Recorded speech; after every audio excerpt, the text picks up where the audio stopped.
بالعلم بل بالأدب تنال أعلى الرتب فعش حياة العلم. Assalamualaikum warahmatullahi wabarakatuh.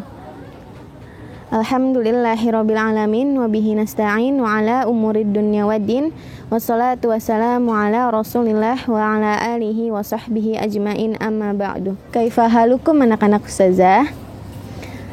Alhamdulillah ustazah bi khair.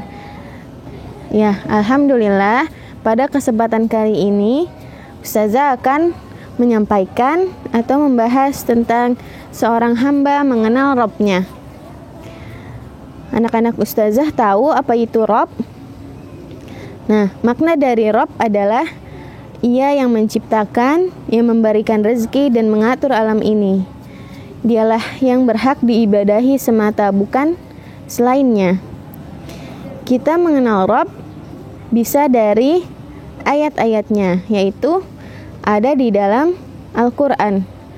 Bisa dari makhluk-makhluknya yang diciptakan, seperti manusia, hewan, tumbuhan, matahari, bulan, dan yang lainnya. Semua itu pasti ada yang menciptakan, bukan? Ada juga yang menjaganya dan mengaturnya, seperti pergantian siang dan malam, tumbuhnya tanaman dengan subur, dan tumbuhnya hewan-hewan menjadi besar. Contoh lainnya adalah seperti rantai makanan, yaitu ada padi, belalang, katak, ular, elang, dan fungi. Artinya di sini adalah padi bisa dimakan oleh belalang. Belalang dimakan oleh katak, katak dimakan oleh ular, elang makan ular atau ular dimakan elang, dan elang nanti akan menjadi fungi atau jamur. Nah, sehebat itu Allah mengatur rantai makanan sehingga semuanya seimbang. Gak terbayangkan jika makanan elang sama dengan makanan kita. Kita harus berebut makanan dengan elang. Allah Maha Pencipta, Allah Maha Pengatur, dan Allah Maha Penjaga. Seperti dikisahkan dalam suatu kisah makhluk Allah, yaitu Nabi Ibrahim alaihi salam. Semasa Nabi Ibrahim kecil, kaumnya terbagi menjadi 3 golongan. Yang pertama, ada golongan menyembah berhala atau patung. Yang kedua, golongan penyembah bintang. Dan yang ketiga, golongan penyembah raja. Nabi Ibrahim adalah anak dari pemahat patung profesional yang bernama Azar. Azar adalah nama ayahnya Nabi Ibrahim. Nabi Ibrahim ketika kecil sering bermain-main dengan patung buatan ayahnya. Nah, pada suatu hari Nabi Ibrahim menunggangi atau menaiki punggung patung. Saat itu pula ayahnya marah dan meminta Nabi Ibrahim lekas turun dari punggung patung buatannya. Nabi Ibrahim bertanya, "Patung apa ini, ayah?" "Kedua telinganya besar, lebih besar dari telinga kita." Ayahnya pun menjawab, "Namanya adalah Marduk, Tuhan dari para Tuhan. Kedua telinganya yang besar sebagai simbol kecerdasannya yang luar biasa." Lantas Nabi Ibrahim kembali bertanya, "Siapa yang menciptakan manusia, wahai ayah?" Ayahnya kembali menjawab, "Manusia, akulah yang membuatmu dan ayahkulah yang membuatku. Tapi aku pernah mendengar orang tua berkata, 'Wahai Tuhan, kenapa engkau tidak memberikanku anak?' Kata Nabi Ibrahim. Dan dijawab lagi oleh ayahnya, 'Benar anakku, tapi Tuhan tidak melakukannya langsung. Dia membantu manusia, oleh karena itu manusia harus menunjukkan kerendahannya dengan memberikan kurban.' Setelah itu dijawab lagi dengan pertanyaan oleh Nabi Ibrahim, 'Lantas ada berapa banyak Tuhan itu, ayah?' Ayahnya pun menjawab, "Tidak ada jumlahnya, Ibrahim. Kalau begitu, kalau aku hanya patuh pada satu Tuhan, apakah Tuhan yang lain akan marah? Kalau Tuhan yang lain marah, aku takut Tuhanku akan dibunuh. Lalu setelah itu aku yang dibunuh," kata Nabi Ibrahim. "Jangan terlalu khawatir, Ibrahim. Tidak akan terjadi permusuhan sesama Tuhan," dijawab oleh ayahnya. Kemudian Nabi Ibrahim bertanya lagi, "Dari apa Tuhan-Tuhan itu diciptakan?" Ayahnya menjawab, "Dari kayu-kayu pelepah kurma, dari kayu zaitun. Nah, kalau berhala yang kecil itu adalah terbuat dari gading. Lihatlah, sangat indah bukan? Hanya saja patung itu tidak memiliki nafas," kata sang ayah. Kalau Tuhan tidak memiliki nafas, artinya mereka tidak memiliki kehidupan. Bagaimana para Tuhan memberikan kehidupan bila mereka saja tidak memilikinya? Pasti mereka bukan Tuhan, ayah.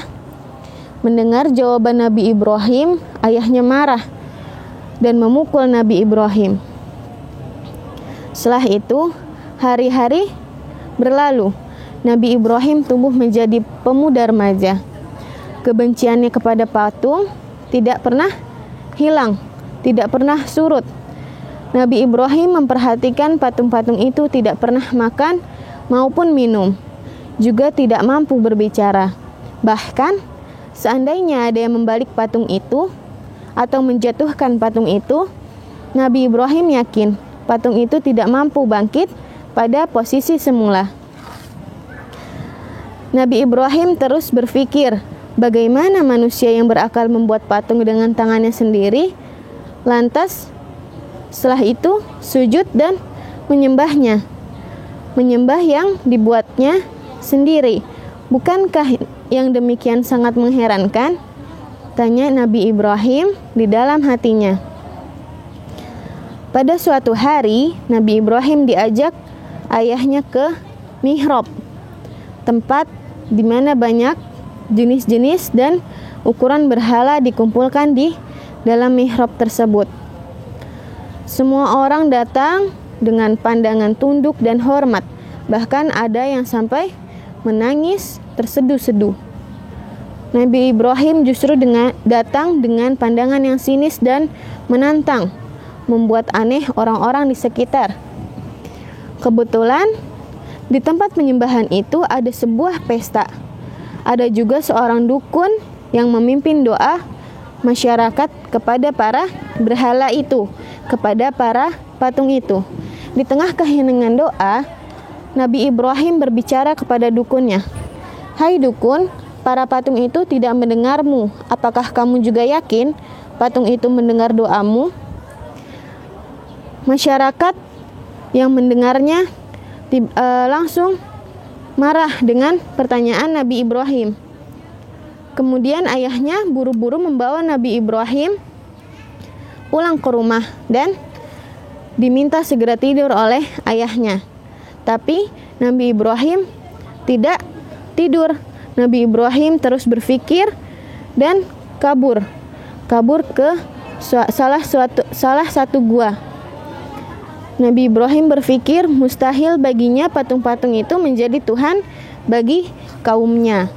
Nabi Ibrahim termenung bersandar pada dinding gua. Pandangan matanya menatap lurus ke langit malam hari. Di sana ia melihat begitu banyak bintang yang indah. Nabi Ibrahim berpikir, mungkin inilah Tuhanku. Sama seperti golongan yang kedua, yaitu menyembah bintang. Nabi Ibrahim percaya. Kemudian Nabi Ibrahim melihat bintang yang lebih besar, yaitu bulan.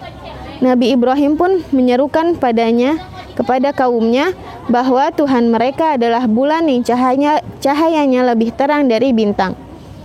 Kemudian Nabi Ibrahim kembali tidak mendapati bulan ada di langit. Nabi Ibrahim berpikir, bulan juga menghilang sama seperti bintang-bintang kecil yang ada di langit. Dan Nabi Ibrahim juga berpikir pada besok pagi bulan juga akan menghilang. Justru ada cahaya yang lebih besar dari bulan, yaitu cahaya yang lebih kuat dari cahaya matahari. Lalu Nabi Ibrahim meyakini matahari adalah Tuhannya, Tuhan yang paling terang dan Tuhan yang paling kuat. Lantas Nabi Ibrahim kembali kecewa saat malam hari datang. Matahari tenggelam. Tuhan tidak mungkin tenggelam, pikir Nabi Ibrahim. Nabi Ibrahim merenungi dengan sangat apa yang telah dilalui olehnya. Dia terus berpikir tentang sesuatu yang paling kuat, sesuatu yang paling terang, dan sesuatu yang tidak mungkin tenggelam. Nabi Ibrahim meyakini bahwa bintang-bintang yang dikaguminya, bulan dan matahari yang diikutinya, semuanya bisa muncul kemudian menghilang. Tuhan tidak mungkin seperti itu. Nabi Ibrahim meyakini bahwa Tuhanlah yang menjadikannya mereka, Tuhanlah yang memunculkan dan menenggelamkan mereka, dan Tuhanlah yang menciptakan mereka, alam semesta, termasuk menciptakan dan memberi kehidupan bagi manusia. Nah, dari kisah Nabi Ibrahim tersebut, kita ambil kesimpulan bahwa Allah lah yang menciptakan matahari, Allah yang menciptakan bulan, dan Allah yang menciptakan segala hal yang ada di alam semesta ini. Jadi, hanya Allah lah yang patut kita sembah, bukan matahari, bukan bulan, apalagi benda-benda yang tidak bernyawa. Cukup sekian dari Ustazah. Kita tutup dengan bacaan hamdalah dan doa kafaratul majlis. Alhamdulillahirabbil alamin. Subhanaka Allahumma wa bihamdika asyhadu alla ilaha illa anta astaghfiruka wa atubu ilaih. Wassalamualaikum warahmatullahi wabarakatuh.